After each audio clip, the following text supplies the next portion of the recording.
Hey everyone, thanks for joining me on this particular review. I just got myself a Nikon D5300. I did buy this camera used and it came with the 18 to 55 lens as well as a 70 to 300 lens. And I had a Nikon D5200 before and you can see the video for that. I have that posted as well. I'll go ahead and put a link to that in the little card over here, and then if you want to see that camera you can see that. The reason why I got this camera more than anything else is the articulating screen. This way if you want to do a video, you can sit and have a screen next to you. Just like in anything else, it's really just to compose your shot, because if you're looking at the screen then it's going to look like you're not looking at the people, right? Because here's my hand in front of the camera, as you can see over there, it's pointing at the screen. But if I'm looking over here at the screen, you're not going to see my eyes. So, but it's nice to compose your shot, see what your background looks like and everything like that. So this screen here goes in and out, so you can flip this inward toward the back of the camera. And I'll turn that around real quick. Then from there you can see, my image there. The other thing it allows you to do is turn the screen around as well so you don't get scratches on it. So I have the ability to pop this out, flip it around this way here, and my little flap, I'll talk about that in a minute, is in the way. This little flap here, where the side flap, I think it's on the wrong side. It should really be over on this side. And why do I say that? Because I went to plug in an external microphone before, and when I did that it was really annoying, because flipping out the screen, this little flap gets in the way of the screen, obviously. But on this side you have a HDMI input, you have a GPS input, you have a AV out, and then you also have a spot for a microphone. So I've plugged the microphone in this already and worked perfectly fine. But like I say, if you have the screen out, then this little front flap part is going to be getting in the way of your screen. So kind of silly, I guess, in some ways. I don't really know what the alternative was other than to put it maybe on the other side. What else could I tell you about this camera? Live view is up here, so that's a little bit different. So that allows me to turn on the screen and turn it off. So there's the information about the camera. I have it on auto mode. You can change it to various different modes.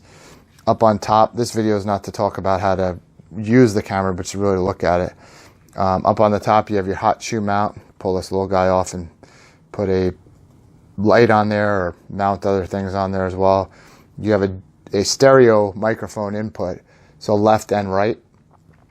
On the lens, which is nice because the other camera didn't have that, it has a little locking mechanism. So you can lock the lens in place, because the other one just had 18 and it was automatically on. Here when you put it in lock, it can't work.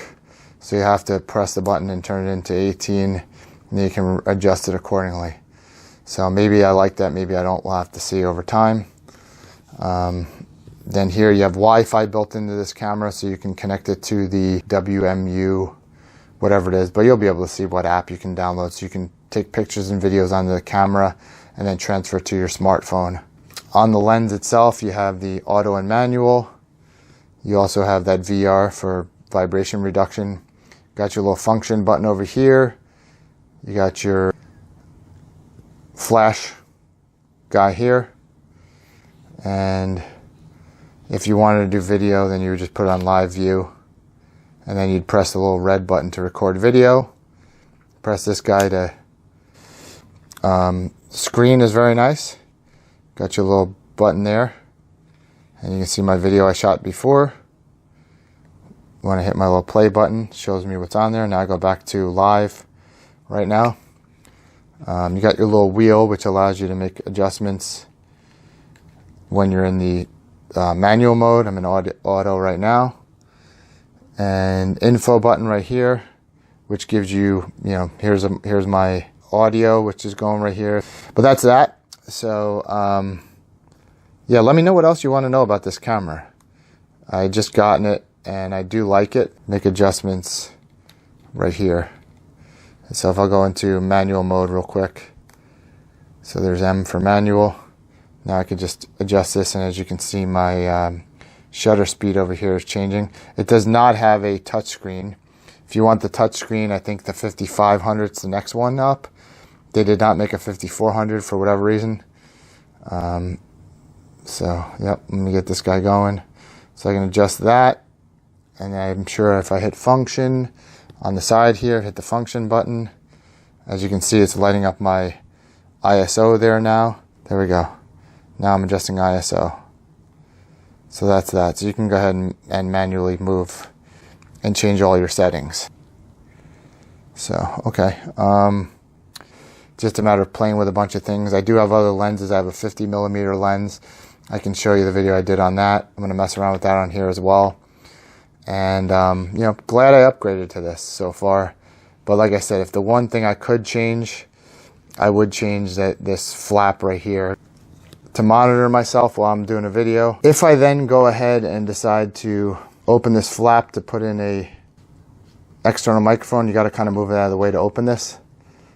And then, as you can see, this flap is a little bit in the way of the screen, so that's kind of a bit annoying. And then underneath, all you have really is your camera mount and your battery, nice over there. My wife has a Canon, and annoyingly, you have to actually take the camera off the tripod in order to get to the battery. So I like that the battery's over there. If you have a 3200 or 3 series, the batteries are the same on the 3 and the 5, so that's helpful as well. And that's about what I have for now. If you have any questions on something else, a specific thing you'd want me to do a video on related to this camera, let me know. I'd be happy to do it. Thanks, and we'll see you in the next one.